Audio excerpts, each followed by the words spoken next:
बाबा देवाधिदेव महादेव की कृपा से, करुणा से आप और हमको छत्रपति संभाजी नगर के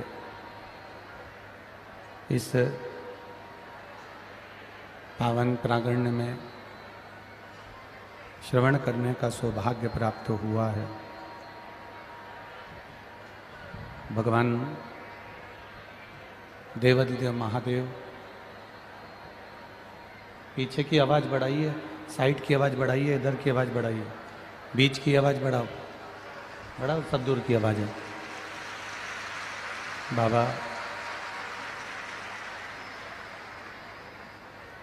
देवाधिदेव महादेव की कृपा, करुणा, उदारता, दया छत्रपति संभाजी नगर के इस पावन प्रांगण में कथा के मुख्य यजमान श्री प्रदीप शिवनारायण जी जायसवाल विधायक महोदय, श्री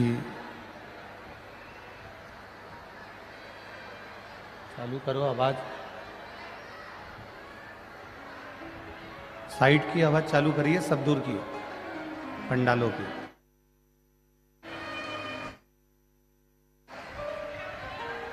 ये आवाज पहले ही चेक कर।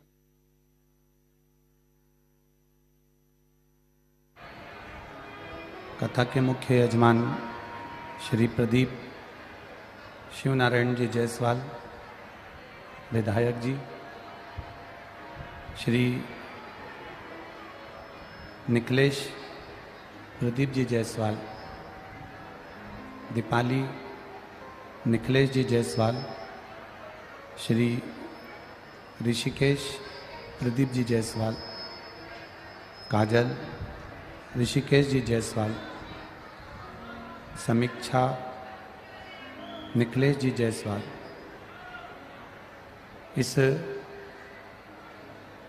कथा के मुख्य यजमान का पद ग्रहण कर संपूर्ण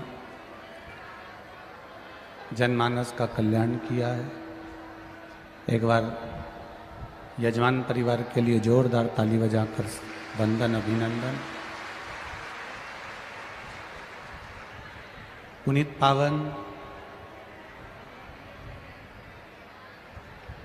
संपूर्ण विश्व का कल्याण करने वाली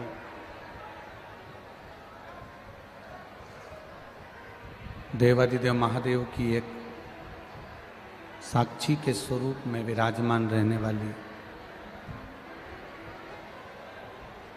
ये पावन शिव महापुराण की कथा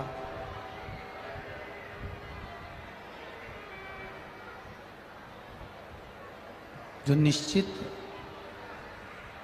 संपूर्ण विश्व का कल्याण कर कर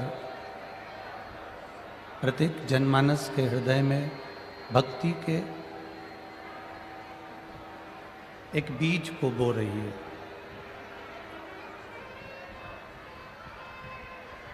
कठिन से भी कठिन मानव का शरीर है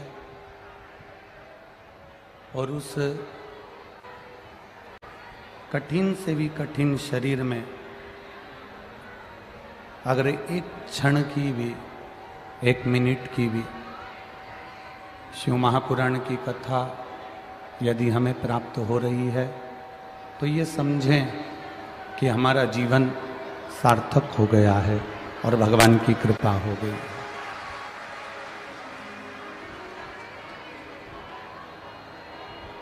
बड़ी मुश्किल से, बड़ी कठिनता से मिलने वाली ये शिव महापुराण की कथा है। दुनिया के लोग कितना भी शोर मचाएं, आपके आसपास के लोग अगर बोल रहे हैं, आपके आसपास के लोग बात भी कर रहे हैं, तो आप अपना मन, अपनी बुद्धि, अपना चित्त शिव कथा की ओर लगाइए। बड़ी दूर दूर से आप सभी कथा को श्रवण करने के लिए पधारे हो। बहुत दूर दूर से आपका आगमन हुआ है। बड़ी मुश्किल से ये पावन शिव महापुराण की कथा आप और हमको मिली है।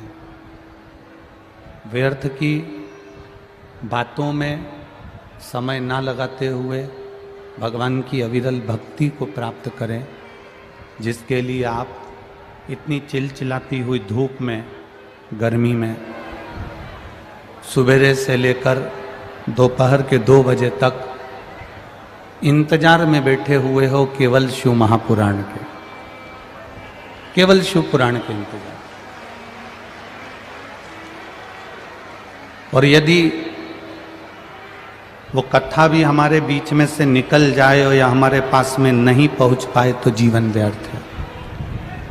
तेरी कृपा बिना ना हिले एक भी अणु, लेते हैं श्वास तेरी कृपा से तनु तनु। बखान क्या करूं मैं राखों के ढेर का, चपटी बबूत में खजाना पूरेगा। हे गंगाधार मुक्ति द्वार ओमकार तू, बोले ओमकार तू। आयो शरण तिहारी शंभो तार तार तू। ये मानव की देह, ये मानव का शरीर मिल तो गया।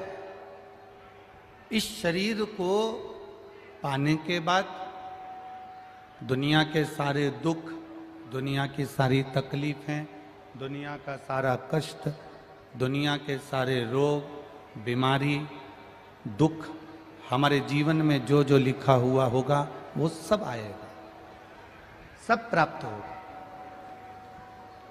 पर ऐसा नहीं है कि दुखी दुख मिलेगा। शिव महापुराण की कथा कहती है, जैसे दिन होता है, रात होती है, धूप होती है, छांव होती है, उसी तरह सुख होता है, दुख होता है। और उस सुख और दुख में जिसने भगवान का गुणगान कर लिया, जिसने भगवान का भजन कर लिया, उसकी जिंदगी सार्थक हो जाती है और उसका जीवन आनंदित हो जाता है। हम अपने बच्चों को बुरी नज़र से बचाने के लिए बहुत प्रयास करते हैं। बोलो री संभाजी नगर की जीजियों, सही है कि गलत है? अपने बच्चों को बचाने के लिए बुरी नज़र से बहुत प्रयास करते हैं। हमने बच्चों को बुरी नज़र से बचाने के लिए उसके गले में काला धागा डाल दिया। हमने बच्चों को बुरी नज़र से बचाने के लिए उसके हाथ में काली पोत पहना दी। हमने बच्चों को बुरी नज़र से बचाने के लिए उसके पाँव में काला धागा बांध दिया। अपने बच्चे को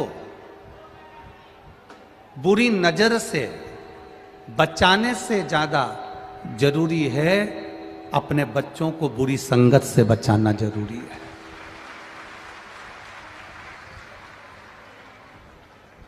यदि बुरी नज़र से हमने बच्चों को बचा लिया, बुरी नज़र से हमने बच्चों को रोक लिया और बुरी संगत में अगर हमारा बेटा चले गया, बुरी संगत में हमारी बेटी चली गई, बुरी संगत में हमारा परिवार का कोई व्यक्ति चले गया, तो बुरी नज़र से बचाने से फायदा कौन सा हुआ? बुरी नज़र से बचाने के लिए गले में काला धागा बांधा जाता है, हाय चंद्रमा पहनाया जाता है। बुरी नज़र से बचाने के लिए हाथ में काली पोत बांधी जाती है। बुरी नज़र से बचाने के लिए पाँव में काला धागा बांधा जाता है। पर मेरा निवेदन है, बुरी संगत से बचाने के लिए बच्चों के गले में एक रुद्राक्ष अवश्य पहना देना चाहिए, तो वो बुरी संगत से बच जाए।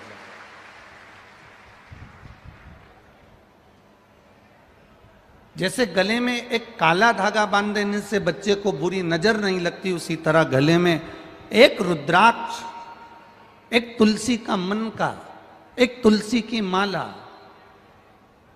पहन लेने से बुरी संगत नहीं मिलती है। बुरी संगत, हमारा बच्चा बुरी संगत से बच सकता है। पहले भी कहा, आज फिर कहते हैं, सुंदरता होगी तो लुच्चों की नजर होगी। आप अगर सुंदर हो तो लुच्चों की नजर आप पर है। सुंदरता होगी तो लुच्चों की नजर होगी। गले में चेन होगी तो चोर की नजर होगी। और गले में अगर रुद्राक्ष होगा तो मेरे महादेव की नजर होगी। ये निश्चित है।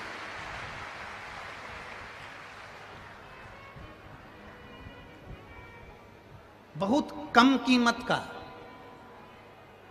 फ्री में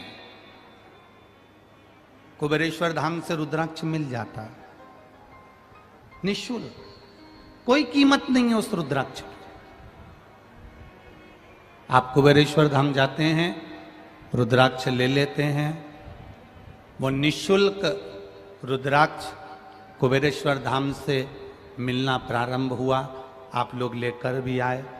पर एक निवेदन करूंगा, तुम्हारे सोने की चेन की कीमत होगी, तुम्हारे गले में पड़े हुए हार की कीमत होगी, तुम्हारे हाथ में पहनी हुई सोने की चूड़ी की कीमत होगी, हीरे की कीमत होगी, अंगूठी की कीमत होगी। रुद्राक्ष की कोई कीमत कुबेरेश्वर धाम पर नहीं लेते। पर तुम्हारे मृत्यु के समय पर, तुम्हारे दुख के समय पर, तुम्हारी तकलीफ के समय पर, तुम्हारे कष्ट के समय पर, तुम्हारे कर्ज के समय पर, तुम्हारे कहीं ना कहीं उलझन के समय पर उस रुद्राक्ष की कीमत तुम्हें समझ में आएगी कि भले निःशुल्क मिला पर उसकी कीमत क्या है, वो रुद्राक्ष की महत्वता क्या है। उस रुद्राक्ष का महत्व क्या है। हमने अपने जीवन की सार्थकता क्या बनाई है। हम अपने जीवन की सार्थकता क्या बना रहे हैं। जो माता पिता अपने बच्चों का हाथ पकड़कर महादेव के मंदिर तक लेकर जाते हैं, जो माता पिता अपने बच्चों का हाथ पकड़कर हाथ में जल का पात्र देकर महादेव को जल चढ़वाते हैं, जो माता पिता अपने बच्चों को सत्संग तक लेकर आते हैं, जो माता पिता अपने बच्चों को कथा तक लेकर आते हैं, जो माता पिता अपने बच्चों को तीर्थ तक लेकर जाते हैं, वही बच्चे जिनका तुमने बचपन में हाथ पकड़कर मंदिर तक लेकर गए हो, वही बच्चे बड़े होकर तुम्हारा हाथ पकड़कर तुम्हें तीर्थ करा देते हैं। उन बच्चों को संस्कार आप दीजिए, उन बच्चों को विद्वत्ता आप दीजिए, उन बच्चों को ज्ञान आप दीजिए। आप अगर छोटे छोटे बच्चों को मंदिर तक ले जा रहे हो, आप छोटे छोटे बच्चों को एक लोटा जल पकड़ा रहे हो, आप छोटे छोटे बच्चे के गले में रुद्राक्ष डाल रहे हो, आप छोटे छोटे बच्चे के गले में एक तुलसी का मन का एक माला डाल रहे हो, उस बच्चे को हाथ पकड़कर आप मंदिर तक लेकर गए हो, तो वो बच्चा आपके बुढ़ापे में आपका हाथ पकड़कर आपको तीर्थ तक लेकर जाएगा, कृष्णेश्वर महादेव तक लेकर जाएगा। और जिन माता पिता ने अपने बच्चों को हाथ नहीं पकड़ा, गोदी में नहीं लिया, लाड नहीं लड़ाया, स्नेह नहीं किया, कभी उन बच्चों को, छोटे छोटे बच्चों को आप होटल तक ले गए, छोटे छोटे बच्चों को आप चाउमीन खाने तक ले गए, छोटे छोटे बच्चे को पानीपत था गोलगप्पा खाने के लिए ले गए, छोटे छोटे बच्चों को मेला घुमाने के लिए ले गए, छोटे छोटे बच्चों को गार्डन घुमाने के लिए ले गए, पर छोटे छोटे बच्चों को आप अगर मंदिर तक लेकर नहीं गए तो होटल का रास्ता तुमने दिखाया है, तो वो अपनी धर्म पत्नी को भी होटल का रास्ता दिखाएगा। गोलगप्पे का रास्ता तुमने दिखाया है, वो अपनी पत्नी को गोलगप्पे का रास्ता दिखाएगा। चाउमीन का रास्ता तुमने दिखाया है, वो अपनी पत्नी को चाउमीन का रास्ता दिखाएगा। अगर तुमने उसको बचपन से ही मंदिर का रास्ता दिखाया, तो वो भी अपनी अर्धांगिनी को और अपने बच्चों को मंदिर का रास्ता दिखाएगा। बच्चों को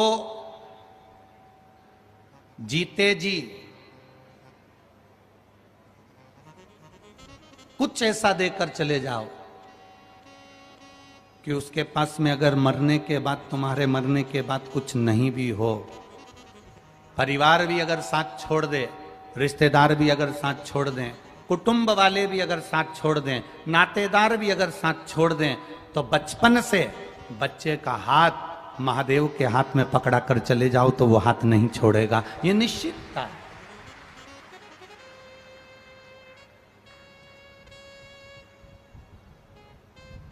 संत एकनाथ जी के पिताजी,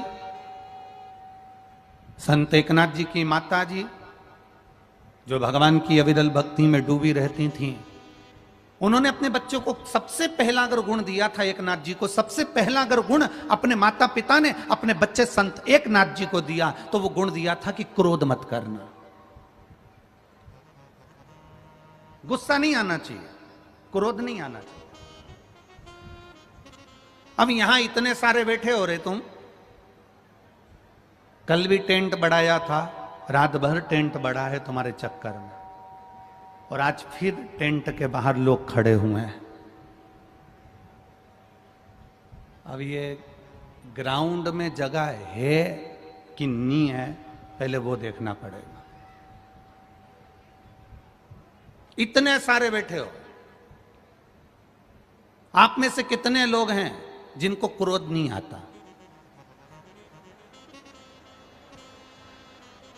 झूठ मत बोलना, नहीं तो तुम हाथ तो तुरंत उठा दो। तो हम कोई से पूछ लें, तुम में से कितनी माताएं जो अपने पति को रोज प्रणाम करती है? अभी तुम में से पूछ लें कि तुम में से कितनी माताएं जो अपने पति को रोज प्रणाम करती है? हाथ उठाओ तो जरा।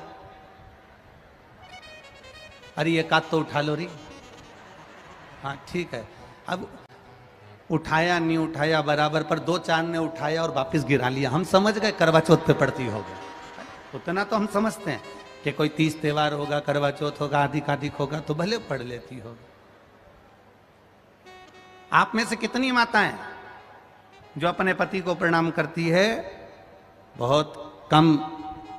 अच्छा जाने दो, आप में से कितनी माताएं जिनके पति तुम्हें प्रणाम कर लेते? कभी कभी वो भी प्रणाम कर लेता है। अरे तेरे हाथ जोड़ू चुप हो जा, तेरे पांव पड़ू तो चुप हो जा। क्यों मेरी मां से भिड़ती है? क्यों अपशब्द कहती है? क्यों ताना देती है? क्यों गाली देती है? मैं तेरे हाथ जोड़ रहा हूं, तेरे पांव पड़ रहा हूं।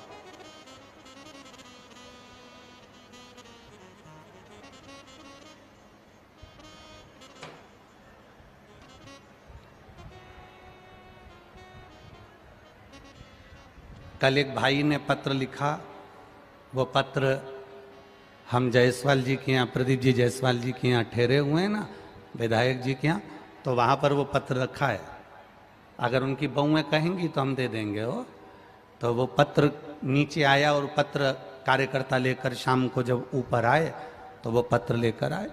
उस पत्र में एक भाई ने लिखा था, गुरुजी हम सब नवयुवक लड़कों की तरफ से आपको धन्यवाद, जो हम नहीं कह पाते हैं वह आप व्यासपीठ से कह देते हो।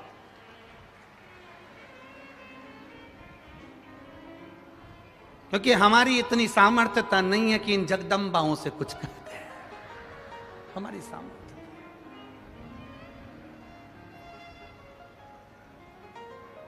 क्रोध ऐसा कोई व्यक्ति नहीं जिसको नहीं आता।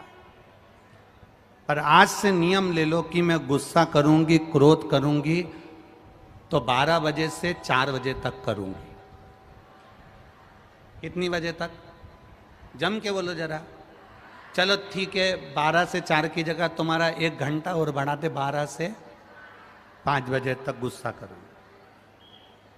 क्रोध का समय होता है सुबह उठने के बाद दोपहर के 11 बजे तक क्रोध अपना कार्य करता है। कितने बजे तक? सुबह आप उठे, बस आपने उठते से ही, सुबह होते से ही बच्चों पर, स्कूल जाने वाले बच्चों पर, टिफिन बनाते समय, सास बहू पर, बहू सास पर, भोजन बनाते समय, रसोई घर के अंदर, ये जो सुबह का समय होता है, सुबह से लेकर 11 बजे तक, 12 बजे तक क्रोध बढ़ता है। क्रोध का 2 समय है, एक सुबह उठते से ही दोपहर के 12 बजे तक, और एक शाम को 6 बजे से लेकर रात्रि को 9 बजे तक। यह क्रोध का समय है। इसलिए आपसे निवेदन है, शिव महापुराण में हम एक नियम बना लें कि हम गुस्सा करेंगे तो दोपहर में 12 बजे से, बोलो बोलो जम के बोलो, 5 बजे तक करेंगे। अगर कोई बात में गुस्सा सवेरे आ भी गया तो लिख के रख लो कि मैं 12 बजे के बाद लड़ूंगी। तुम लिख के रखो कितनी बजे लड़ूंगी, बोलो बोलो जम के बोलो, 12 बजे के बाद। अगर सास ने कुछ कह दिया लिख के रख लो, इनको जवाब कब दूंगी, जम के बोलो जरा, 12 बजे के बाद। बहू ने कुछ कह दिया तो सास भी लिख के रख ले, जवाब कब दूंगी, अरे जम के बोलो जरा, 12 बजे के बाद। कितने घंटे दिए तुमको लड़ने के लिए, झगड़ने के लिए, क्रोध करने के लिए, कितने घंटे दिए? 5 घंटे दे दिए। 12 बजे से 5 बजे तक मैं गुस्सा करूंगी, क्रोध करूंगी, सुबेरे क्रोध नहीं करूंगी। चाहे मुझे कितना भी कोई गुस्सा दिलाए, सास कुछ भी बोले, बहू कुछ भी बोले, देवर जेठ जेठानी कुछ भी बोले, रिश्तेदार कुछ भी बोले, पर मैं क्रोध सुबह से लेकर 12 बजे तक नहीं करूंगी, और शाम को 6 बजे से लेकर, बोलो बोलो जम के, 9 बजे तक नहीं करूंगी। गुस्सा अगर आ भी जाए, क्रोध अगर आ भी जाए, तो दोपहर का जो समय है उस समय करूंगी। अब कई माताएं कहती हैं, गुरुजी आप कहते हो 12 बजे से 5 बजे तक क्रोध कर लो, पर दिक्कत तो ये है कि ये भी ऑफिस चले जाते हैं, दुकान चले जाते हैं, सास कमरे में टीवी खोल के शिव महापुराण की कथा सुनने लगती है, बच्चे घर में आ जाते हैं, मैं उनकी देख में रेख में लग जाती हूं, तो फिर झगड़ा कब करूं, फिर गुस्सा कब करूं, क्रोध कब करूं? एक क्रोध का समय है।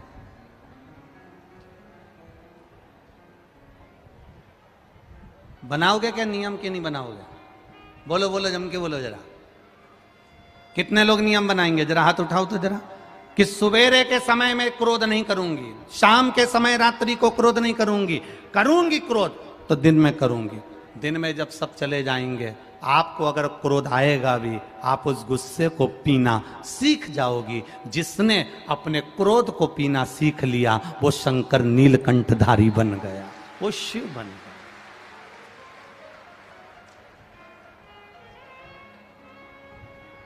एक बात कहना चाहेंगे, अगर आपको बुरी ना लगे तो, लगेगी तो नहीं? पक्का बोलो री जी इधर वाली, बुरी तो नहीं लगेगी?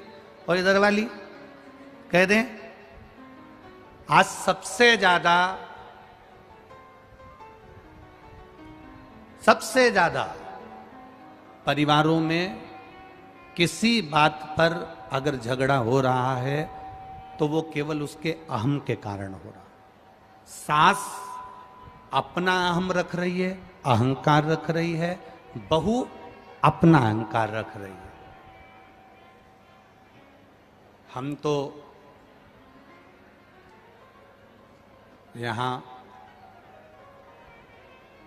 छत्रपति संभाजी नगर में एक बार पहले मारवाड़ी समाज का कार्यक्रम था, महिला मंडल का, उसमें आगमन हुआ था, और हमारे एक परम प्रिय शिष्य यहाँ रहते हैं, सोपान दत्तात्रेय जी नारखेड़े, उनके यहाँ पहले भी बारंबार आगमन हुआ। अब महाराष्ट्र की पावन धरा पर पहले भी बारंबार आगमन हुआ, परंतु हमारा केवल इतना सा निवेदन है कि अपने क्रोध को संयमित रखिए, क्रोध को संयमित। जिसने अपने क्रोध पर संयम कर लिया वो स्वयं महादेव का स्वरूप हो गया, स्वयं महादेव। देव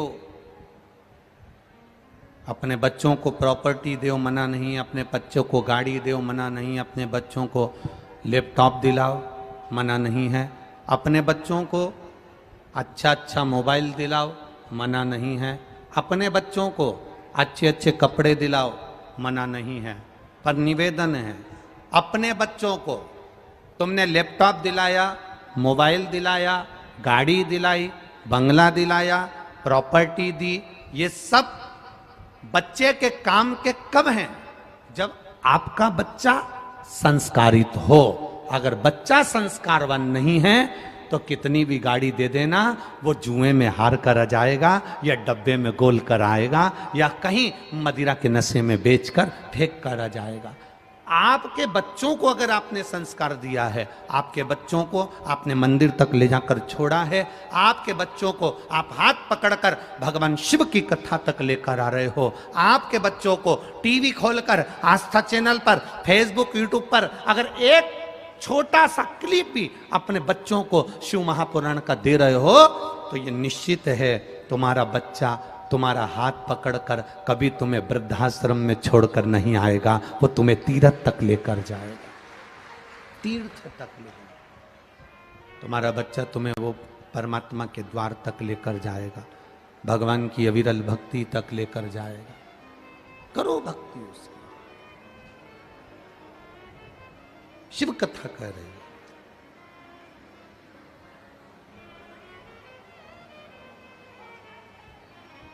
अपनी जिंदगी को ठीक तरह से जीना सीख लो।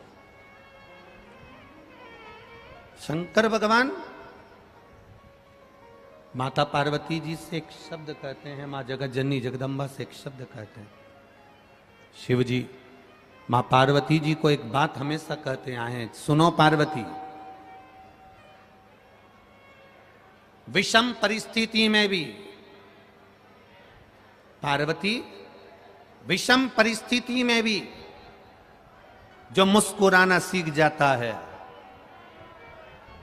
विषम परिस्थिति में भी जो मुस्कुराना सीख जाता है, पार्वती जी सुनो, फिर वो अपनी जिंदगी में कभी मुड़कर नहीं देखता, वो आगे बढ़ना अपने आप सीख जाता है।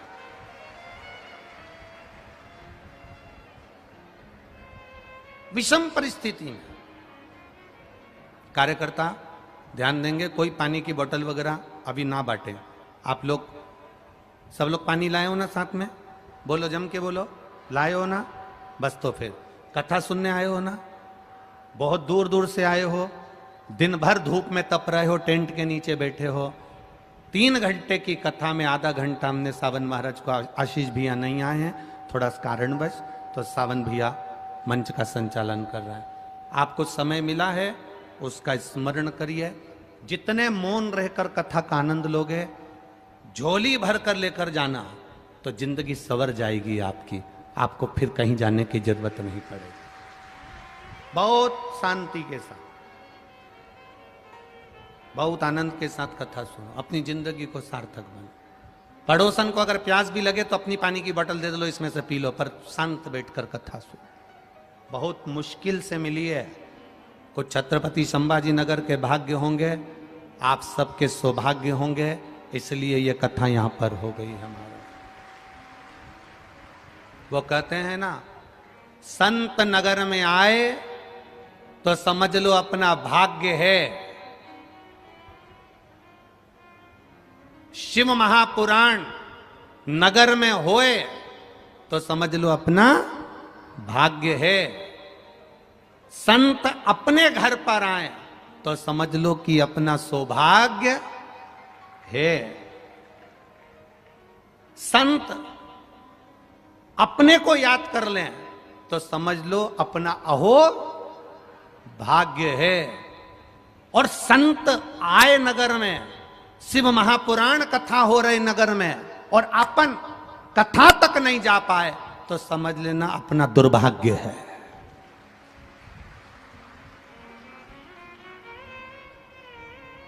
फिर अपना दुर्भाग्य है। कोई पूर्व का पाप हो गया होगा इसलिए अपन कथा तक नहीं पहुंच पाए, टीवी चालू कर कर कथा नहीं सुन पाए, कोई कारण हो गया होगा, भगवान का भजन नहीं कर पाए, हो जाता है। करो भक्ति, भगवान की अविरल भक्ति को धारण करिए, बहुत मुश्किल से मिलती है। जीवन बड़ा विचित्र है, इसको जीने का तरीका सीखिए। मुस्कुरा कर जियो, प्रसन्नता में जियो, आनंदता में जियो। देव बच्चों को प्रॉपर्टी दे दो, धन दे दो, दौलत दे दो, सत्ता दे दो, वैभव दे दो, पर बच्चों को संस्कार जरूर देना। 20 वर्ष तक माता पिता बेटे को पढ़ाते हैं, बच्चे को पढ़ाते हैं और राम बनाने की चेष्टा करते हैं कि मेरा बच्चा राम बन जाएगा। 20 वर्ष तक माता पिता बच्चे को पढ़ाते हैं और राम बनाने का प्रयास करते हैं, और 20 दिन की कुसंगति, केवल 20 दिन की गलत संगति बेटे को किसी की मिल जाती है और बच्चा राम बनने की जगह रावण बन जाता है। मात्र 20 दिन की कुसंगति बेटे को रावण बना देती है। आप देओ, सब कुछ देओ। मेरा एक निवेदन छत्रपति संभाजी नगर की इस पावन धरा से, जायसवाल परिवार की इस पावन पुण्यमय शिव महापुराण कथा से, सत्यम शिवम सुंदरम, इस कथा के माध्यम से इतना जरूर कहना चाहूंगा, घर में जितने सदस्य रहते हैं, घर में जितने परिवार वाले रहते हैं, उनके आपस में प्रेम की जिंदगी जीना चालू करो। आजकल प्रेम की जिंदगी खत्म हो गई और थप्पड़ की जिंदगी चालू हो गई। काई की जिंदगी चालू हुई है? थप्पड़ की। एक पति पत्नी में झगड़ा हो गया, बड़ा भयंकर झगड़ा,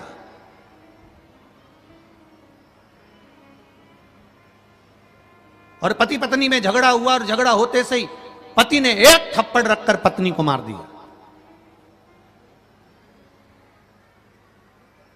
पत्नी रोने लगी। पति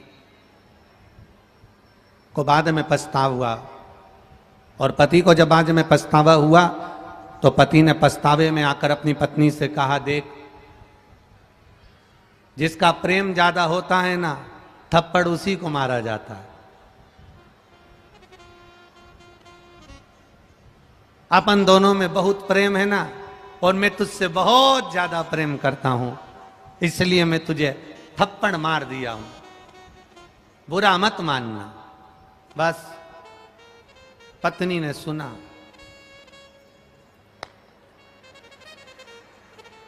अब इसका प्रेम कम था। जब तुमने अपना प्रेम दिखा दिया तो फिर इसने भी एक जो धर के दिया। पति बोला, तूने मुझे मारा? पत्नी कहती है, तुमसे बहुत प्रेम करती हो।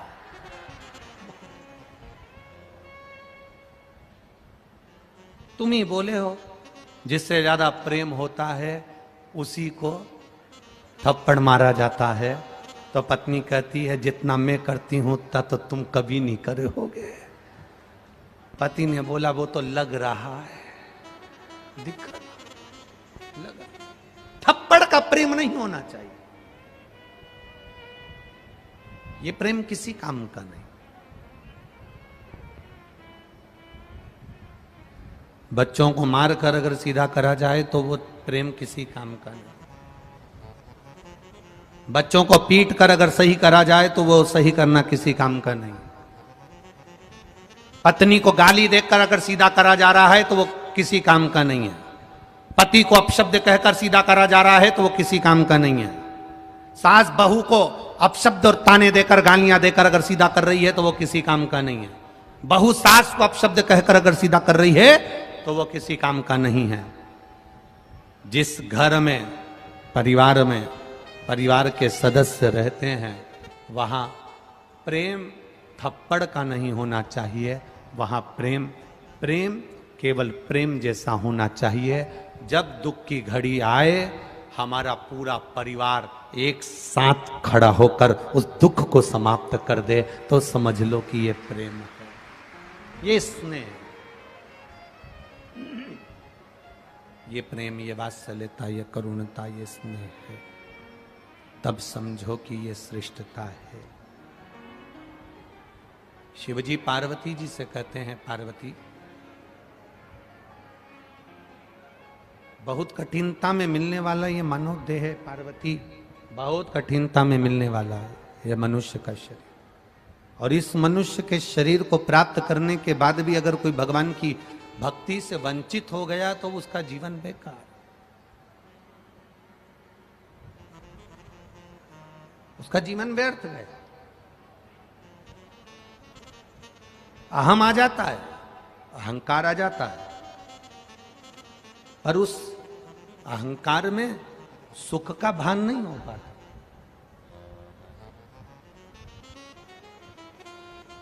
कोई जरूरी नहीं कि आप जहर पिएंगे तो नीलकंठधारी बनेंगे। कोई जरूरी नहीं कि आप धतूरा खाएंगे तो शिव कहलाएंगे। जरूरी यह है कि हम अपने घर में रहकर भी अगर क्रोध को पी रहे हैं, अपशब्द को पी रहे हैं, तानों को पी रहे हैं, आड़ी टेढ़ी जो बात बोली जा रही है, अपशब्द कहे जा रहे हैं, गालियाँ दी जा रही है, ताने दिए जा रहे हैं, अपशब्द बोले जा रहे हैं, हम उसको पी रहे हैं, तो भी समझ लो कि हम भगवान शंकर का एक अंश अपने भीतर धारण कर कर रखे हुए हैं। भगवान शिव का एक स्वरूप अपने भीतर धारण कर कर रखे हुए हैं। एक अंश अपने भीतर है। एक भगवान शंकर के परम उपासक थे दासी मैया। कर्नाटक की पावन धरा पर रहते थे। बड़ा हो ना भाई। कर्नाटक की पावन धरा पर रहते थे दासी मैया। क्या नाम था उनका? जम के बोलो जरा। दासी मैया। शिव जी के परम भक्त, शंकर भगवान के परम उपासक।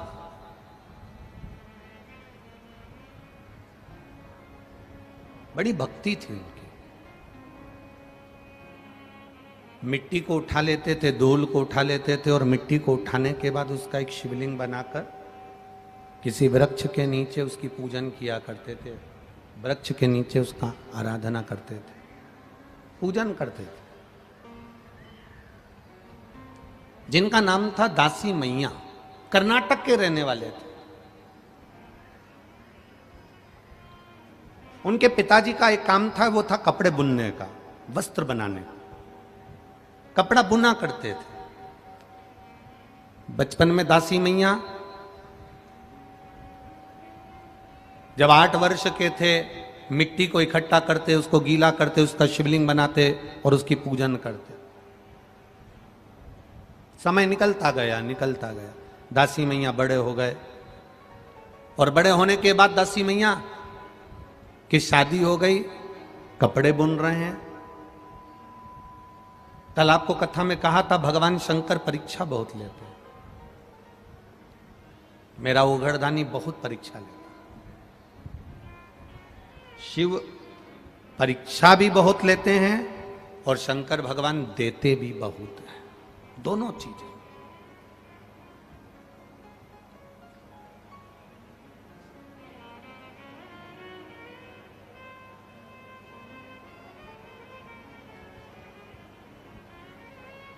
जब देगा मेरा भोलेनाथ, छप्पर फाड़ कर देगा।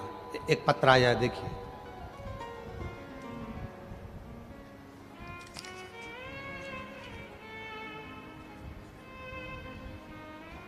मैं अंजना नीरज शर्मा, बड़ी सड़क, जालना की निवासी हूं। कहीं बैठी हो तो हाथ हिला सकती हैं।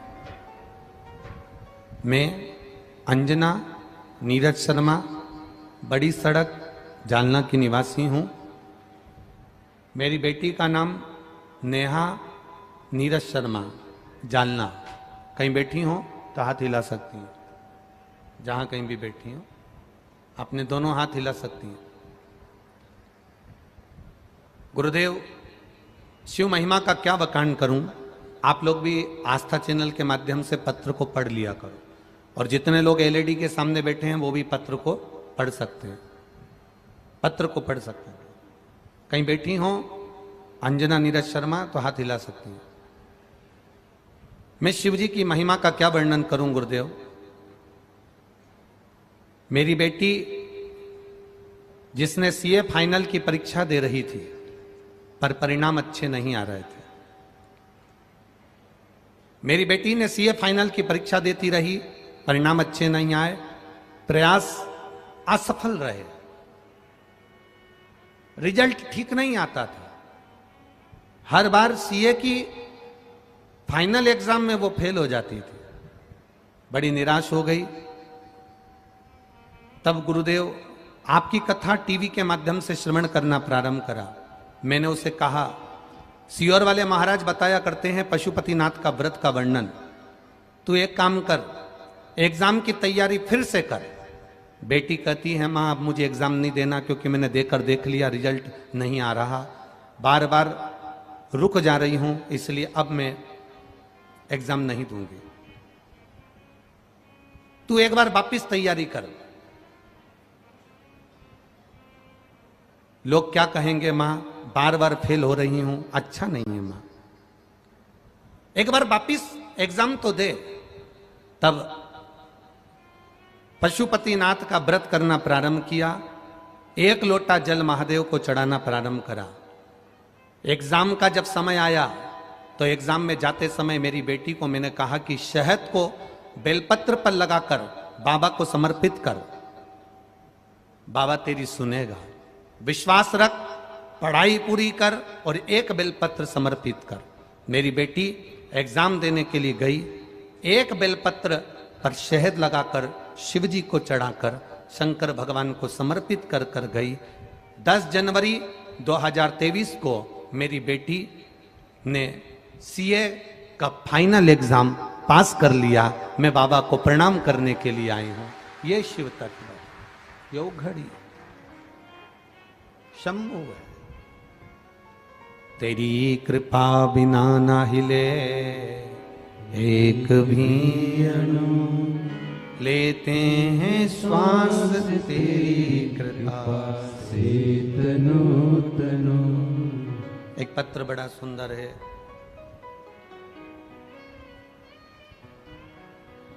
मेरा नाम सुवंदना नरेश जायसवाल है। ग्राम कुरली, तहसील घाटजी, जिला यवतमाल, महाराष्ट्र से हूं। कहीं बैठी हो तो हाथ हिला सकती है, जहां कहीं भी बैठी हो हाथ हिला सकती है। मेरा नाम सुवंदना नरेश जायसवाल। आप ही हैं? दोनों हाथ हिला दो एक बार, ऐसे हिला।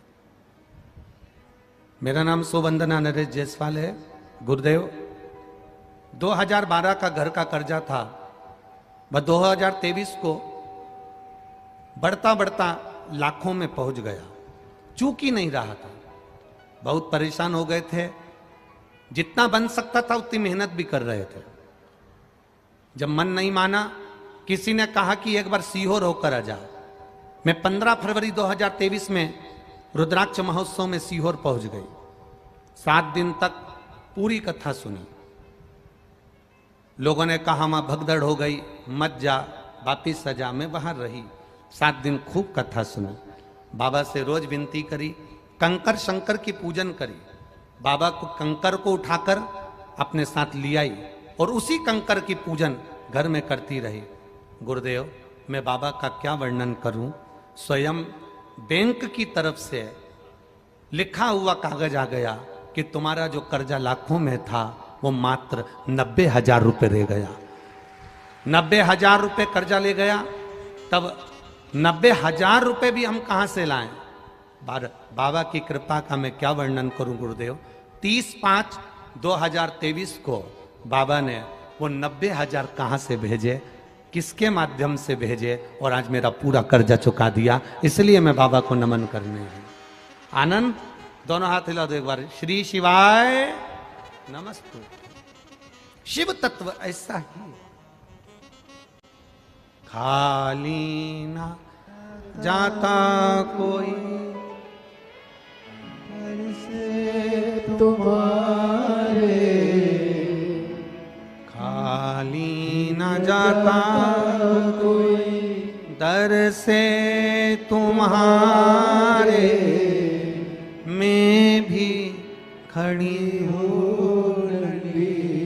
बाहें पसारे, मैं भी खड़ा हूँ बाहें पसारे, अपने हृदय से लगा लो, लगा लो, गिरा जा रहा हूँ, उठा लो, उठा लो प्रभु अपने दर से, अब तो न टालो, गिरी जा रहे हो, उठा लो, उठा लो। ये परमात्मा की अविरल भक्ति है, ये परमात्मा का एक आनंद है, ये परमात्मा का एक भाव है, ये परमात्मा का एक स्वरूप है।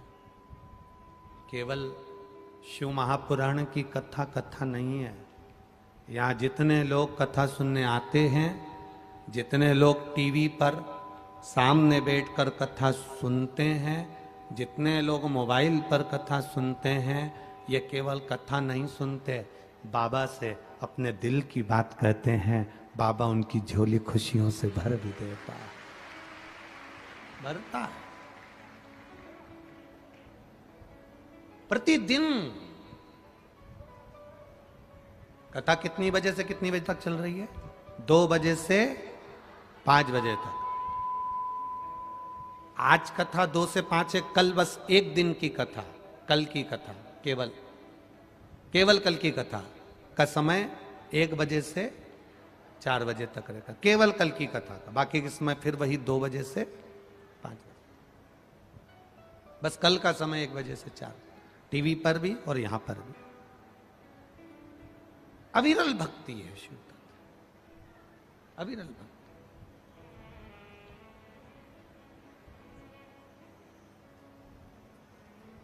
और उस भक्ति का बल प्रबल। केवल पंडाल में बैठकर कथा नहीं सुन रहे हो, इस व्यासपीठ के सम्मुख में बैठकर कथा नहीं सुन रहे हो, उससे अपने दिल की बात कह रहे हो, अपने मन से आप बाबा से गुणगान कर रहे हो, अपने आप बाबा से कुछ ना कुछ विनय कर, आप बाबा से निवेदन कर रहे हो। गला पकड़ रहा है बाबू, उसको देखो, अपने आप बाबा से विनय कर रहे हो, निवेदन कर रहे हो, भगवान से विनती कर रहे हो, कर हृदय से। आप दिल से उससे कहो, वो दिल से सुनता है। पहले एक बार कहा है आपको, एक बार आवाज लगाना, एक कमल, कमला, कमला, कमला। एक बार, 2 बार, 3 बार आवाज लगाओगे, जितनी कमला बैठी होगी वो पलट कर तुमको देखेगी जरूर। बोलो देखेगी ना? उसको लगेगा मुझे बुला रहे। आप रोज रोज श्री शिवाय नमस्तुभ्यम कहोगे, आप रोज रोज उसको पुकारोगे, रोज रोज उससे विनती करोगे, रोज रोज उससे निवेदन करोगे, आप रोज रोज उससे प्रार्थना करोगे, पुकारोगे उसको दिल से।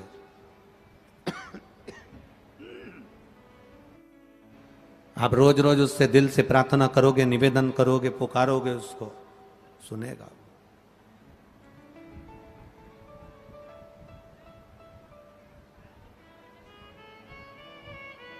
स्नेहवश सारे देवी देवताओं को बहुत सारी सामग्री लगती होगी, देते होगे, पर मेरे महादेव को तुमसे कुछ नहीं चाहिए। मेरे महादेव को तो केवल आप 1 लोटा जल चढ़ा दो तो ठीक है, मंदिर के अंदर चले जाओ तो ठीक है, ना जा पाओ शिखर का दर्शन कर लो तो ठीक है, इतना भी नहीं बने तो मंदिर के सामने से बस केवल मुस्कुरा कर निकल जाओ तो ही बाबा कल्याण कर देता है। ये शिव का ये उघड़ी, ये शंकर, ये त्रिकालदर्शी, ये कैलाशी, ये अविनाशी का मूल तत्व है। ये भगवान शिव की अविरल भक्ति है। आप कहो उससे, निवेदन करो उससे।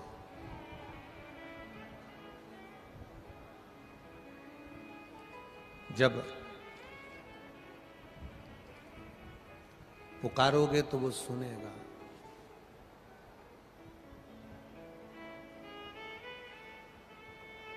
शिव महापुराण की कथा कह रही है, बड़ा सुंदर संवाद कर रहा है। ब्रह्मा जी के हृदय में थोड़ा सा अहंकार आ गया, और अहंकार जब ब्रह्मा जी के मन में आया तो उन्होंने भगवान विष्णु से कह दिया कि मुझे मेरे पिता का नाम मालूम है। कि आपको आपके पिता का नाम मालूम है? आप अपने पिता को जानते हो? आपको आपके पिता का नाम मालूम है? जो सनातन धर्म पर उंगली उठाने वाले होते हैं, जो सनातन धर्म के विरोधी होते हैं, जो सनातन हिंदू धर्म पर आक्षेप लगाने वाले होते हैं, सनातन हिंदू धर्म पर उंगली उठाने वाले होते हैं, वो नए नए प्रश्न लेकर तुम्हारे सामने खड़े हो जाएंगे। क्या तुमने कभी भगवान को देखा है? शंकर भगवान के शिवलिंग पर जल चढ़ाओगे तो लोग गलत फहमियां उत्पन्न कर कर कहेंगे तुम शिवलिंग पर जल चढ़ा रही हो।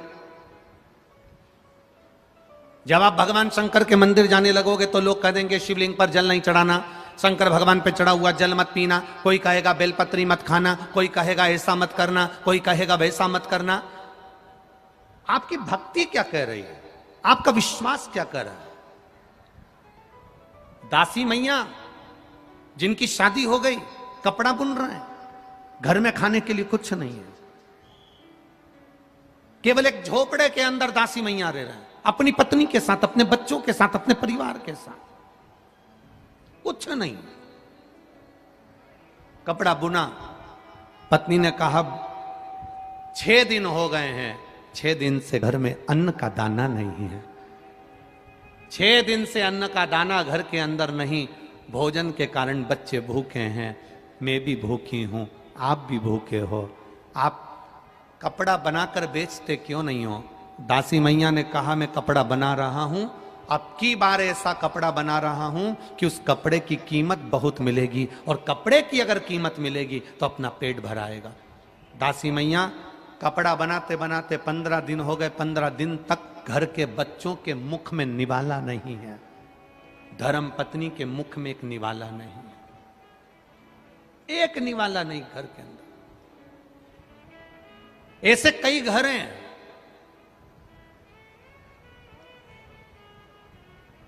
इस भारत की भूमि पर, इस मृत्यु लोक में, पूरे विश्व में ऐसे कई घर हैं जिनके घर में गुजारा करने के भी आफत है। पहनने के कपड़े नहीं, किसी के यहां पर भोजन नहीं, किसी के यहां जमीन नहीं, किसी के यहां दुकान नहीं, कोई कोई पूरी जिंदगी किराए के मकान में निकाल देता है। नहीं है। मेरा एक निवेदन है, इस कथा को जितने छत्रपति संभाजी नगर के श्रोता भाई बहन श्रवण कर रहे हैं उनसे निवेदन करूंगा, आप हाथ का ठेला लगा रहे हो, सब्जी का ठेला लगा रहे हो, फल का ठेला लगा रहे हो, धक्के की जिंदगी जी रहे हो, दरवाजे पर बैठे हो, कहीं ना कहीं तुम दास्य भाव की जिंदगी जी रहे हो, तकलीफ में जिंदगी जी रहे हो, बहुत दुख की जिंदगी जी रहे हो, बहुत कष्ट की जिंदगी जी रहे हो, उनसे केवल निवेदन करूंगा 3 महीने 2 जगह पर जल चढ़ाना प्रारंभ कर दीजिए, केवल 3 महीने। एक शंकर भगवान के शिवलिंग पर, दूसरा बेलपत्री के पेड़ के नीचे, 2 जगह पर जल चढ़ाना 3 महीने लगातार चालू कर दो, बाबा तुम्हारा हाथ पकड़कर तुम्हें उन्नति की सीढ़ी पर चढ़ा देगा।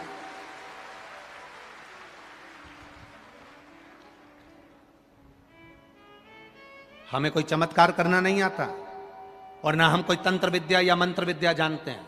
ना हमारे पास में बेल है, ना हमारे पास में भभूति है, हमारे पास में तो केवल शिव का नाम है। आप श्री शिवाय नमस्तुभ्यम बोलो, ओम नमः शिवाय बोलो, नमः शिवाय बोलो, चाहे महामृत्युंजय मंत्र बोलो, उसका स्मरण करते करते भगवान शंकर के शिवलिंग पर जल, और उसी पात्र में जो जल तुमने शंकर जी को चढ़ाया है उसमें से बचा हुआ थोड़ा सा जल बेलपत्री के पेड़ के नीचे चढ़ाना प्रारंभ कर दो। अलग से बेलपत्री के पेड़ के नीचे चढ़ाने के लिए अलग से लोटा भर के जल जरूरत नहीं पड़ेगी। जो तुमने शिव जी को जल चढ़ाया, जो तुमने देवाधिदेव महादेव को जल चढ़ाया, बस उसी पात्र का जल शंकर जी को चढ़ाओ, उसमें से बचा हुआ थोड़ा सा जल बेलपत्री के वृक्ष के नीचे चढ़ाना प्रारंभ करना। कौन सा बेलपत्री का वृक्ष? जिसकी छाया आपके ऊपर आ रही हो। शिव महापुराण बड़ी सुंदर बात कहता है, ध्यान दीजिएगा। जिस बेलपत्री का पौधा तुम्हारे सिर का, और ये दोनों हाथ ऊपर कर लो, अपन खड़े हुए और खड़े होकर दोनों हाथ ऊपर करें, इतना बड़ा बेलपत्री का पौधा है, उस बेलपत्री के पौधे की पत्ती को कभी तोड़कर शंकर जी को नहीं चढ़ाना चाहिए। ध्यान रखना, कितना बड़ा पौधा। आप खड़े हो जाओ और खड़े होने के बाद आपका हाथ ऊंचा कर लेना, इतना बड़ा पौधा है, उस पौधे की पत्ती बेलपत्री को तोड़कर शंकर भगवान को कभी नहीं चढ़ाना। शंकर भगवान को उस बेलपत्री को, उस वृक्ष की पत्ती को तोड़ना चाहिए जो वृक्ष तुम्हारे हाथ से थोड़ा सा ऊंचा हो, जिसके लिए तुम्हें हाथ और ऊंचा करना पड़ रहा हो। जैसे एक बच्चा अपनी मां की गोद में बैठने के लिए दोनों हाथों से उचकता है, आवाज लगाता है, उचकता है, आवाज लगाता है, हाथ ऊपर करता है, तो मां उस बच्चे को गोदी में ले लेती है। उसी तरह उस बेलपत्री के वृक्ष की पत्ती तोड़ना चाहिए जिसने थोड़ी उन्नति कर ली हो, जो थोड़ा ऊंचा हो गया हो। तुम उसको पाने का प्रयास करो तो भगवान भी तुम्हें अपनी गोदी में ले ले। ऐसे वृक्ष की पत्ती तोड़। अब तुम छोटा सा पौधा, बिल्कुल जरा सा पौधा, उसी की पत्ती तोड़कर महादेव को चढ़ाओगे, ये श्रेष्ठता नहीं है।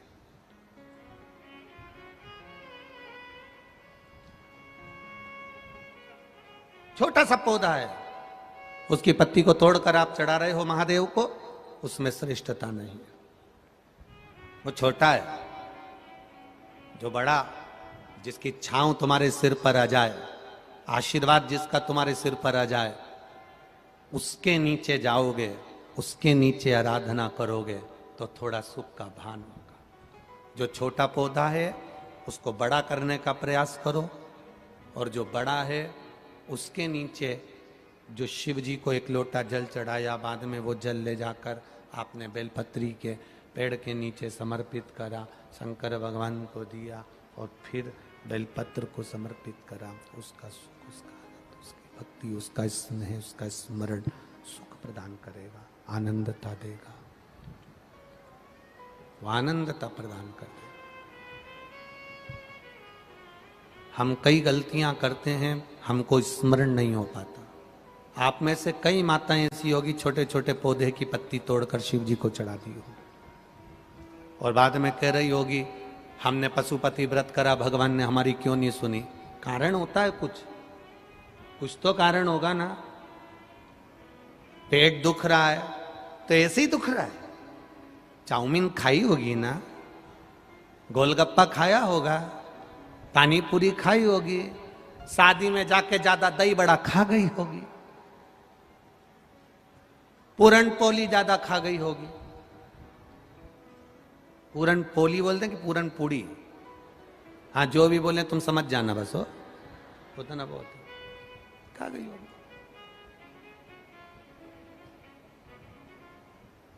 अब पेट दुख रहा है, कुछ तो खाया होगा ना। पशुपति व्रत कर रही है, बाबा ने नहीं सुनी, कुछ तो कारण होगा ना। आंखों में से पानी गिर रहा है, डॉक्टर पूछ रहा है कितनी देर मोबाइल चलाती हो? मैं तो बस थोड़ी सी देर चलाती हूं। अब उसकी सास से पूछा जाए तुम्हारी बहू कितनी देर मोबाइल चलाती? सुबह से रात तक। सही तो वो बताती है ना, उससे पूछो। पलंग पर पड़े हो, मोबाइल चला रहे हो, आंख मिच मिच कर रही है, लाइट कमरे की बंद है, अकेले पड़े व्हाट्सएप चला रहे, फेसबुक चला रहे, यूट्यूब चला रहे, देख रहे, आंख में से आंसू बह रहे। डॉक्टर पूछ रहा है कितनी देर लैपटॉप पर काम करती हो, कितनी देर मोबाइल चलाती हो? आंख अपने आप कभी नहीं दुखती, जरूर इन आंखों पर ज्यादा प्रेशर पड़ रहा होगा, इसलिए आंखें दुख रही है। ज्यादा खाना अलग बात है, पर खाना खाने के बाद पचा लेना अलग बात है। खाने को तो तुम कुछ भी खा जाओ, जब लोगों के प्राण खा जाते हो तो फिर वो कहते हैं ना, 50 लाख की गाड़ी में, यहां जितने लोग बैठे हैं सबके पास में मोटरसाइकिल है, बोलो है कि नहीं? बोलो बोलो, बाइक है, गाड़ी है, टू व्हीलर, किसी किसी के पास 4 व्हीलर भी होगी। 10 लाख की गाड़ी, 5 लाख की गाड़ी, 50,000 की गाड़ी, 25,000 की गाड़ी, 1 लाख की गाड़ी, 7 लाख की गाड़ी, 1 करोड़ की गाड़ी, 80 लाख की गाड़ी। आप में से कितने लोग हैं जो 50,000 की मोटरसाइकिल में पेट्रोल डीजल की जगह गटर का पानी डाल के चलाते हैं? बोलो जम के। कितने लोग हैं जो अपनी मोटरसाइकिल में, अपनी बाइक में, अपनी स्कूटी में, अपनी 4 व्हीलर में, अपनी 2 व्हीलर में गटर का पानी डालकर चलाते हैं? अरे बोलो जम के, है कोई छत्रपति संभाजी नगर में जो मोटरसाइकिल में, बाइक में, स्कूटी में, बुलेट में, 50 लाख की गाड़ी में, 25 लाख की गाड़ी में, 1 करोड़ की गाड़ी में गटर का पानी डालकर, कचरा डालकर चला रहे हो? कोई 50 लाख की गाड़ी में, 50,000 की गाड़ी में कोई गटर का पानी डालकर नहीं चलाता, तो ये करोड़ों की गाड़ी में फिर वो मदिरा की दुकान से गटर का पानी डाल डाल के क्यों चला रहे हो?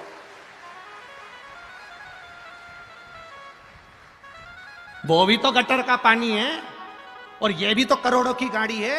एक किडनी खराब होती है, जरा पता करिए, 50-50 लाख की, 25-25 लाख की है।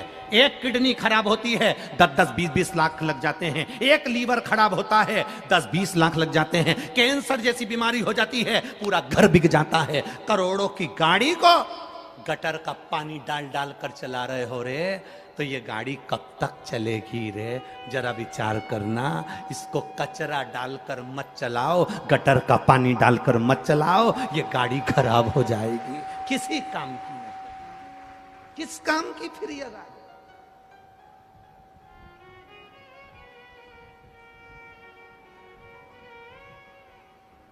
कथा में बैठे हो तो भी कचरा मुंह में घुसेड़ रहे हो, तो कथा में बैठे बैठे भी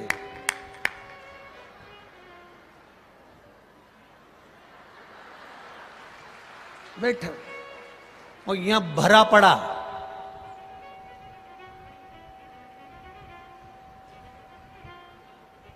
बिल्कुल नहीं बोल रही है, पड़ोसन खूब बोल रही। पत्नी इतना बोलती है, पति एक शब्द नहीं बोलता।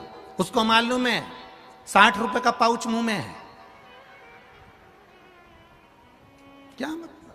कचरा भरा है मुंह के अंदर, गटर का पानी भरा है अंदर। जाए वहां बैठकर भगवान शिव से प्रार्थना करिए, हृदय से, भाव से, जहां जगह मिले वहां बैठकर। जब हम बोलें हमारे साथ आप भी बोलिएगा। प्रार्थना साथ करेंगे तो बाबा, जब लाखों लोग,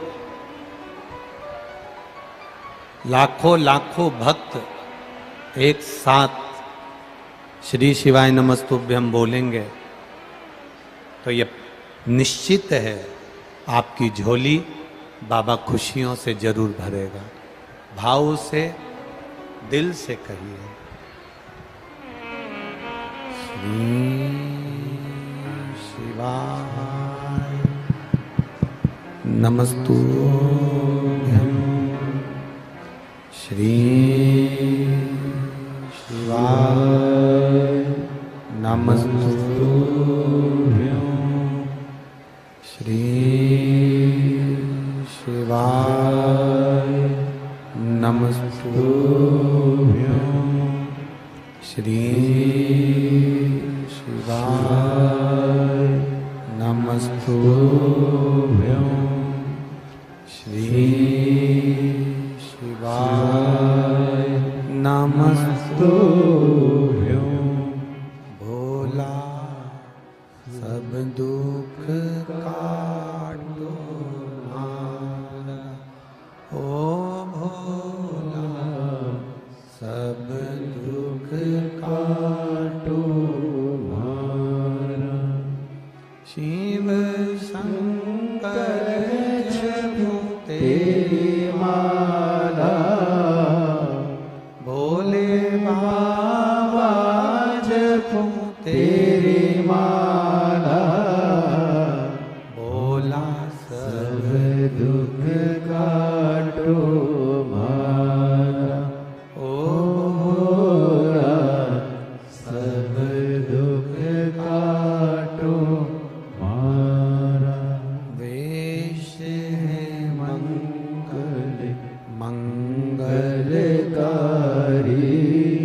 वेश है मंगल मंगलकारी, शमशान वासी हमारा, शमशान वासी हमारा, ओ भोला सब दुख काटो हमारा, ओ भोला सब दुख काटो हमारा। शिव कथा कह रही है। दासी मैया ने जो कपड़ा बनाया, उस कपड़े को जो बहुत अच्छा बनाया उसको बेचने के लिए जा रहा है। और दासी मैया जब कपड़ा बेचने के लिए चले, जितने व्यापारियों ने कपड़ा देखा तो उन्होंने एक ही विचार करा कि ये कपड़ा तो इतना महंगा होगा, इतना महंगा होगा, क्योंकि बड़ा सुंदर है। जब इतना सुंदर कपड़ा है तो महंगा भी बहुत होगा। तो किसी ने उस कपड़े की कीमत नहीं पूछी। अब शिव की परीक्षा देखिए। मेरे ओघड़दानी में त्रिकालदर्शी कैलाशी अविनाशी की परीक्षा देखिए। शंभू जब परीक्षा लेता है तो कैसी परीक्षा लेता है वो देखिए। किसी ने कपड़े की कीमत नहीं पूछी, किसी ने कपड़े की कीमत नहीं जानी, क्योंकि सबको लग रहा है कि ये महंगा होगा, बहुत महंगा होगा। दासी मैया उस कपड़े को वापिस कंधे पर डालकर, कपड़े को कंधे पर डालकर दासी मैया उस कपड़े को लेकर वापिस चल दी। वापिस आवाज नहीं जा रही उधर। दासी मैया उस कपड़े को लेकर वापिस घर की ओर जाने लगे। जब दासी मैया कपड़े को लेकर जाने, अब इधर का कम कर दिया, उधर का बढ़ाओ, उधर का भी बढ़ाओ, इधर का भी बढ़ाओ। दासी मैया कपड़े को लेकर जब चले, वापिस जा रहे हैं, क्योंकि कपड़े की किसी ने कीमत ही नहीं लगाई, उसका मोल ही नहीं, उसका कोई कीमत ही नहीं लगी है। कपड़ा लेकर वापिस चल दिए। कपड़ा लेकर वापिस जाने लगे। रास्ते में एक बुजुर्ग, भगवान कपड़ा लेकर जाने लगे, रास्ते में एक बुजुर्ग, एक बूढ़ा व्यक्ति बैठा हुआ, बुजुर्ग व्यक्ति बैठा, और रास्ते में जब बुजुर्ग व्यक्ति बैठा था, बड़ा ठंड से कांप रहा, बड़ा कांप। अब जब ठंड से वो कांप रहा है,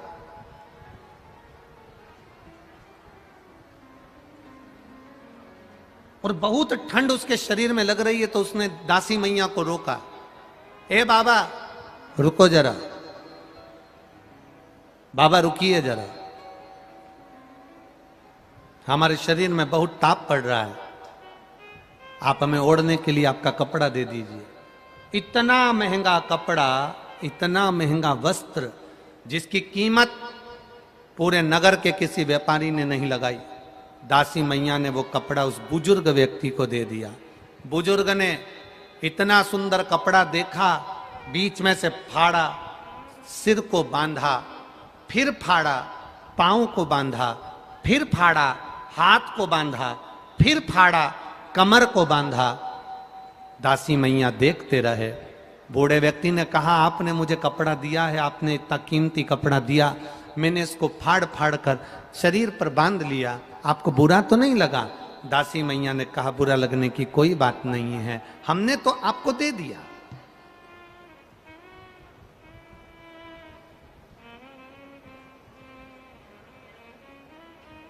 हमने तो आपको दे दिया, अब आप इस कपड़े का क्या करो वो आपके ऊपर है। दासी मैया ने जब बुजुर्ग व्यक्ति को देखा, थर थर कांप रहा है, भूखा है, भोजन भी नहीं है, दासी मैया उस बुजुर्ग व्यक्ति को अपने घर ले गए और घर पर ले जाकर अपनी पत्नी को आवाज लगाकर कहा, ये बहुत भूखा है, इसको भोजन दे दो। धर्म पत्नी ने अपने पति के चरण छूकर कहा, 15 दिन से घर में भोजन नहीं बना, एक अन्न का निवाला अपने घर के अंदर नहीं, एक दाना अपने घर के अंदर नहीं। इस अपने लिए जब भोजन नहीं है तो अपन दूसरे को क्या भोजन देंगे? इसको क्या भोजन देंगे? इसको क्या खिलाएंगे? इसको क्या प्रदान करेंगे? जब भोजन अपने पास ही नहीं है, अपने लिए ही नहीं है, जब भोजन अपने पास ही नहीं है, अपने खाने के लिए नहीं है, तो फिर अपन इसको क्या देंगे?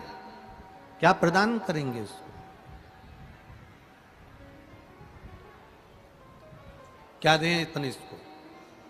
पति, दासी मैया ने कहा, कोई भाजी तोड़ कर लिया, वो ले जाकर उकाल कर दे दो। पत्नी भाजी क्या तोड़ कर ले जाती?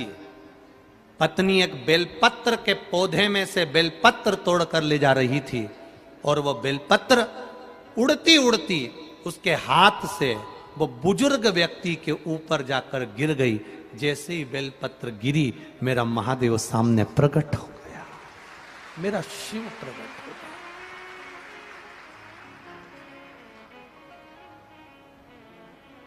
एक बात आप लोगों से कहना चाहेंगे, बड़ा ध्यान लगाकर सुनिएगा, बड़े स्मरण में सुनिएगा।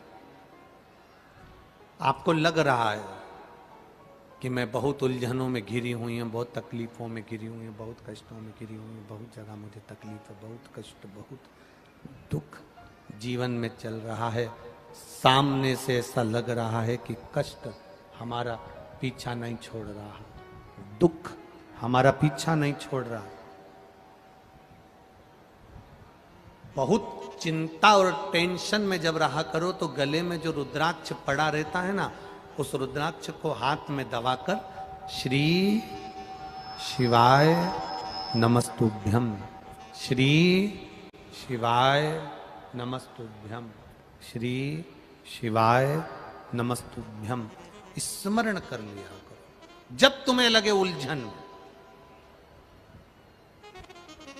और हम तो एक प्रैक्टिकल करने की बात कहेंगे। आप अपने व्यापार पर बैठे हो, दुकान पर बैठे हो, दुकान पर बैठे हो, कभी प्रैक्टिकल कर कर देखना कहीं सियोर वाला महाराज झूठ तो नहीं बोल रहा है। प्रैक्टिकल करने में क्या जाता है, करते रहो। प्रैक्टिकल जरूर करना चाहिए। एक महाराज जी प्रवचन दे रहे थे, प्रवचन में कह रहे थे मदिरा नहीं पीना चाहिए, शराब नहीं पीना चाहिए, गटर का पानी है, गंदा पानी है, नाली का पानी है, मत पियो। महाराज जी के पहचान का कोई बैठा था, उठ के खड़ा हो गया। उसने कहा, महाराज तू इतनी बड़ी बड़ी बातें कह रहा है, तेरा सग्गा भाई पी के तो नाली में पड़ा है, तू इतना बड़ा बड़ा प्रवचन दे रहा है, तेरा सग्गा भाई पी के गटर में पड़ा है, और तू कह रहा है कि मदिरा नहीं पीना चाहिए, शराब नहीं पीना चाहिए, गंदा नाली का पानी है। महाराज जी को क्रोध नहीं आया। महाराज जी ने कहा, भैया देखो, मैं भी कथा कह रहा हूं, वो भी कथा कह रहा है, मैं मुंह से समझा रहा हूं, वो प्रैक्टिकल करके दिखा रहा है। आप आप मुझसे नहीं समझ सकते तो गटर में पड़े हुए, नाली में पड़े हुए व्यक्ति को देखकर तो समझ सकते हो ना कि मदिरा पीने वाला, नाली का पानी पीने वाला गला पकड़ रहा है बाबू, गटर का पानी पीने वाला गटर में पड़ा हुआ, तुम देखकर तो समझ जाओगे उसको। आप उसको देखकर तो समझ सकते हो ना, आप उसको जानकर तो समझ सकते हो ना। प्रैक्टिकल जरूर करो। जितने लोग बैठे हैं कथा श्रवण करने के लिए, जितने लोग टीवी पर सुन रहे हैं, जितने फेसबुक यूट्यूब पर कथा सुन रहे हैं, उनसे निवेदन करूंगा, आपके गले में अगर रुद्राक्ष है, आप अगर सीहोर के रुद्राक्ष को धारण करते हो, आपके गले में लाल धागे में अगर रुद्राक्ष पड़ा हुआ है, दुकान पर बैठे हो, आधा घंटा हो गया, कोई ग्राहक नहीं, कोई ग्राहक नहीं, आप उस रुद्राक्ष का स्मरण कर कर श्री शिवाय नमस्तुभ्यम, श्री शिवाय, थोड़ा आराम से बोलना, जल्दी जल्दी सब्जी काटते ऐसी मत काट देना, बहुत प्रेम से। आपको लग रहा है ग्राहक नहीं, मेरी दुकान में कोई व्यापार नहीं चल रहा, आज तो दिन भर से बैठा हुआ हूं, आज कोई काम नहीं लगा, आज कोई तकलीफ आ रही है, बस उस रुद्राक्ष का स्मरण कर कर मेरे शिव का स्मरण करना। क्यों? क्योंकि विद्येश्वर संहिता में, शिव महापुराण की विद्येश्वर संहिता में देव अधिदेव महादेव माता पार्वती से कहते हैं, तुम रुका जी चंचुला देवी से कहते हैं कि भगवान शंकर के नेत्र अश्रु से गिरे हुए, अश्रु से ये रुद्राक्ष का पौधा उत्पन्न हुआ है। ये रुद्राक्ष कोई दूसरा नहीं है। शंकर पार्वती से, माता सती से कहते हैं, पार्वती ये मैं रुद्राक्ष के रूप में स्वयं शिव भक्त के साथ रहता है और उसके सम्मुख में प्रकट हो जाता है।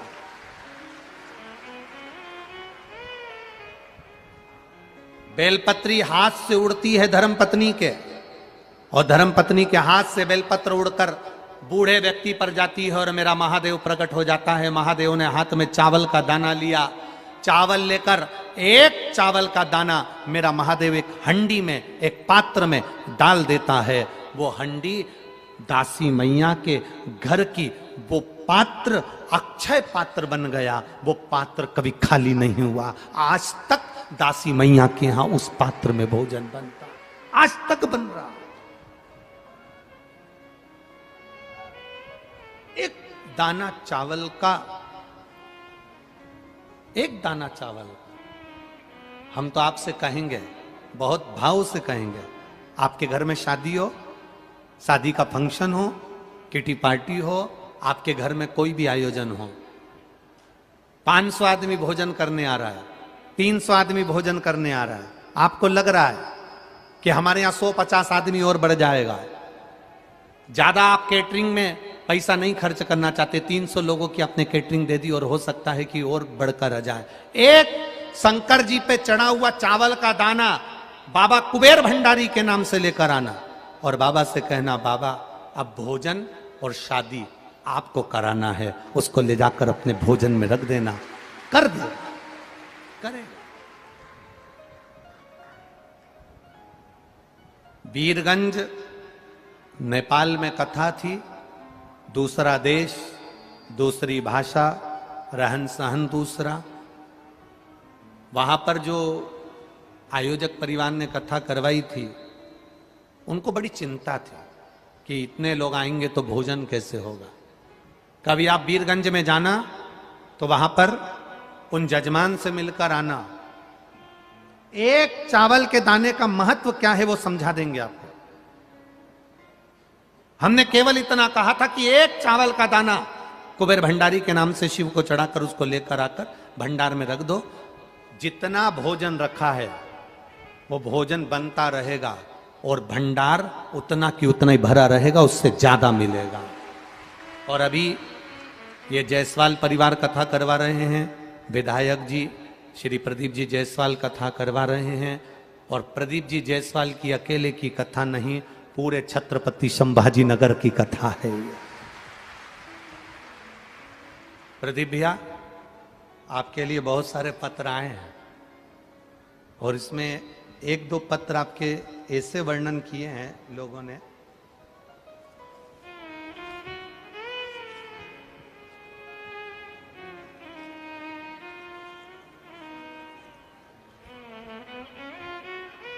किसी का पैसा अटक गया था और वो सारी दुनिया में रोकर आ गया, कहकर आ गया, उसका धन जब नहीं मिला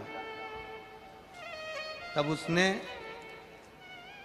जिनने लिखा है पत्र, एक तो इतने सारे हैं जी, ढूंढने में तकलीफ, फिर उसने आपसे भी कहा, तो उसमें पत्र में लिखा है कि हमने प्रदीप जी जायसवाल जी आमदार जी से कहा, उन्होंने हमारा साथ दिया और हमारा जो पैसा डूब गया था, जो बैंक चली गई थी, वो बैंक में पैसा चले गया था, हमारे ससुर का वो पैसा हमारे आमदार जी ने साथ देकर हमारे पैसे को निकाल दिया। धन्यवाद आपको, बहुत बहुत साधुवाद है आपको। राजनेता एक अपनी जगह पर होता है, उस राजनेता के पद से हटकर अपना भी एक स्वरूप होना चाहिए कि हम जनमानस के लिए तत्पर खड़े।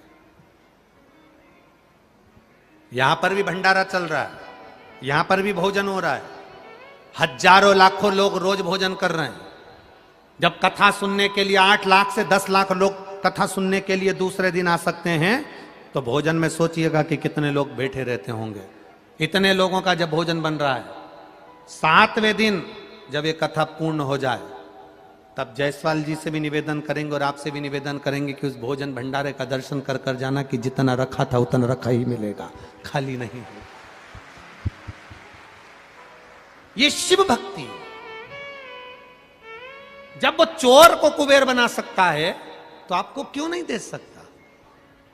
दुकान नहीं चल रही, व्यापार नहीं चल रहा, ग्राहक नहीं आ रहा है, आज कोई काम नहीं है, लग रहा है अपने गले में पड़ा हुआ एक रुद्राक्ष, शिव तत्व का एक रुद्राक्ष, जिसकी कीमत नहीं है, निशुल्क है,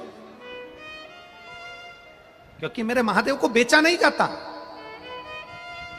क्यों सीहोर का रुद्राक्ष निशुल्क मिलता? क्यों कंकर शंकर की महत्वता वहां की? इतने रुद्राक्ष का महत्व क्या है आखिर?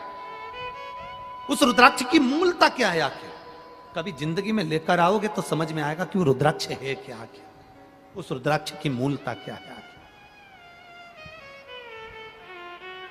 बहुत मिलेंगे, बाजार लगा होगा, रुद्राक्ष बहुत मिल जाएंगे, 100 रुपए का, 50 रुपए का, 5 रुपए का, 10 रुपए का, 500 रुपए का, 1 रुपए का, 2 रुपए का, सब मिल जाए। और उस मेरे महादेव को बेचा नहीं है। वो महादेव जो तुम्हारे पास में है, बस उसको पकड़कर स्मरण किया जाए, स्मरण, भक्ति का स्मरण।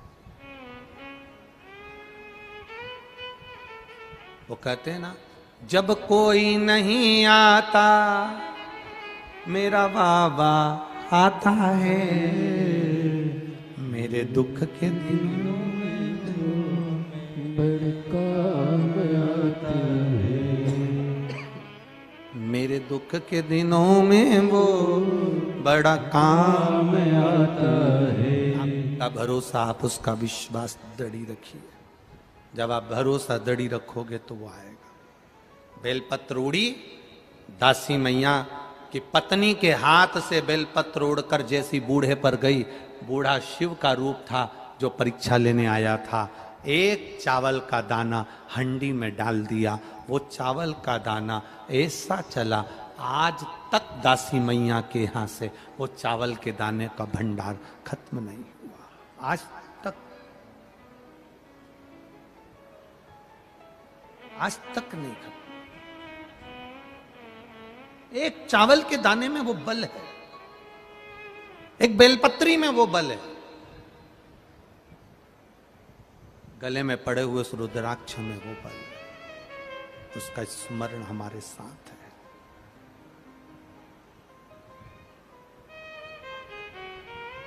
भक्ति। पत्नी ने देखा कि बूढ़ा उठा, शिव के रूप में उठकर उसने चावल का दाना डाल दिया। दासी मैया ने जो शंकर भगवान का दर्शन करा, शिव जी ने कहा मांग तुझे क्या चाहिए। ये कलिकाल की कथा है, कलयुग की बहुत पीछे की कथा नहीं है, बहुत पीछे की नहीं, मात्र 300 साल पुरानी, ज्यादा पुरानी नहीं। क्या चाहिए तुझको, मांग ले, क्या दूं तुझको। दासी मैया कहते हैं कुछ नहीं चाहिए, कुछ नहीं। जो अतिथि आए पेट भर कर खाए जाए, इससे बढ़कर सुख और कुछ नहीं। शिव महापुराण की कथा कहती है, उमा संहिता कहती है, देवादिदेव महादेव का चरित्र कहता है, जब आपके घर में अतिथि आए, मेहमान आए, तो उसको भोजन कराइए। भोजन करा नहीं सकते तो उसको पानी पिलाइए। पानी नहीं पिला सकते तो उसको आसन देकर बिठा दीजिए। अतिथि मेहमान अगर तुम्हारे यहां आया, कोई आया, तो उसको भोजन कराओ। भोजन नहीं है आपके यहां, नहीं खिला सकते, पानी पिला दीजिए। पानी भी नहीं पिला सकते, ज्यादा अकड़ में जिंदगी जी रहे हो, तो आसन दे दो। बैठो साहब, सोफा लगा है साहब, कुर्सी लगी है साहब, आसन दे दो, बिठा दो। आसन भी नहीं दे सकते तो मीठी वाणी दे दो, और मीठी वाणी भी नहीं दे सकते तो अपने चेहरे की मुस्कुराहट दे दो। इतना तो दे सकते। जो आए हुए अतिथि को भोजन नहीं देता, पानी नहीं देता, वाणी नहीं देता, आसन नहीं देता, एक बार मुस्कुराकर बात तक नहीं करता, समझ लेना उसने अपने बुढ़ापे पर कुल्हाड़ी मार ली और आपका बुढ़ापा ठीक नहीं निकलेगा। दर बतर जब तुम अपने बच्चों को आतिथ्य करना नहीं सिखाओगे, किसी का सम्मान करना नहीं सिखाओगे, तो वो बच्चा क्या तुम्हारा सम्मान करेगा? आज हमारे यहाँ मेहमान इतने लोग हैं, पहले के समय में कितने मेहमान आते थे इनसे पूछना। पहले कितने मेहमान आते थे, मामा जी आ रहे, मौसा जी आ रहे, मौसी जी आ रही, काका जी आ रहे, रिश्तेदार आ रहे। आजकल तो शादियों में भी मेहमान नहीं आते, बारात जाती है, 25-50 लोग बारात में चले जाएं, बहुत बड़ी बात है। पहले मेहमान घर के अंदर पड़े रहते थे, रिश्तेदार आते थे, घर के लोगों का स्वभाव ऐसा होता था, उनका आदर करते थे, उनका सम्मान करते थे, उनका सत्कार करते थे, उनको खाना खिलाते, भोजन कराते, पानी पिलाते। आज के ज़माने में कोई किसी के यहाँ नहीं आता, क्योंकि खाना तो लोग खिला देते हैं, पानी तो पिला देते हैं, पर चेहरे पर मुस्कुराहट नहीं होती और मीठी वाणी नहीं होती, इसलिए कोई नहीं। वो ना आएगा।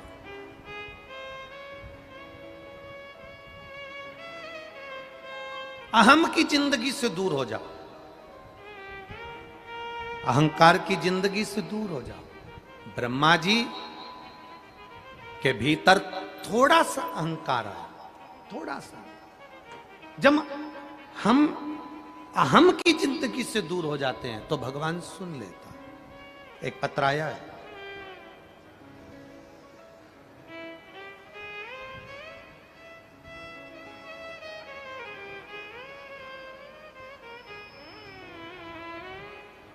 मेरा नाम दीपाली गौरव बाग है,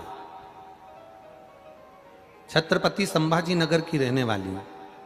मेरा मोबाइल नंबर ये है, कहीं बैठी हो तो हाथ हिला सकती हैं। मेरा नाम दीपाली गौरव बाग, छत्रपति संभाजी नगर की रहने वाली हूं, कहीं बैठी हो तो हाथ हिला सकती हैं। आप ही हैं, दोनों हाथ हिला दो एक बार। हर हर, हाँ ऐसे हाथ हिला दो। मेरे पति बैंक में काम करते हैं, परमानेंट नहीं थे। बाबा से प्रार्थना करी, पशुपतिनाथ का व्रत किया, और बाबा की कृपा से मैं क्या वर्णन करूं गुरुदेव, जो कभी नहीं हो सकता था, बाबा ने मेरे पति को बैंक में परमानेंट की नौकरी दे दी है। ये शिव कृपा है गुरुदेव। जब मैं गर्भवती रही तब मुझे सोनोग्राफी करने में बुलाया, तो डॉक्टर ने कहा था कि तुम्हारे गर्भ में जो बच्चा है उसका एक पाँव छोटा है और उसके हृदय में छेद है, उसके दिल में छेद है, उसका एक पैर छोटा है, और उसके 2-3 बीमारियां उस बच्चे को बता दी। डॉक्टर ने कहा सभी रिपोर्टें इसकी ठीक नहीं हैं, इस बच्चे को तुम्हें नहीं रखना चाहिए। परिवार के किसी व्यक्ति ने कहा इस बच्चे को गिरा दीजिए, इस बच्चे को समाप्त कर दीजिए, क्योंकि इसका पाँव छोटा है, दिल में छेद है, और ये माइंड से भी विकलांग रहेगा। मैं क्या वर्णन करूं गुरुदेव, एक लोटा जल सारी समस्या का हल। शिव की कृपा का क्या वर्णन करूं। एक लोटा जल चढ़ाते, पानी लाकर पी लेते, भगवान शिव का नाम ले लेती, पी लेती। आपने कहा था एक नारियल पर सिर से लेकर पांव तक की मोली को लपेटकर शंकर भगवान को दे देना, बच्चा स्वस्थ होगा। बस उसी पर मैंने विश्वास करा। शिव जी को एक श्रीफल दे दिया और बाबा की कृपा से मेरे घर में बेटे ने जन्म लिया। डॉक्टर भी आश्चर्य में है, इस बेटे को कोई रोग नहीं है और इसका पूरा शरीर ठीक है। आज वो 3 महीने का हो गया। मैं बाबा को यहाँ नमन करने के लिए, ये शिव तत्व है, ये शंकर योग, ये त्रिकालदर्शी, ये कैलाश। बैठिए बहन, हर हर, ये शिव तत्व है। औघड़ी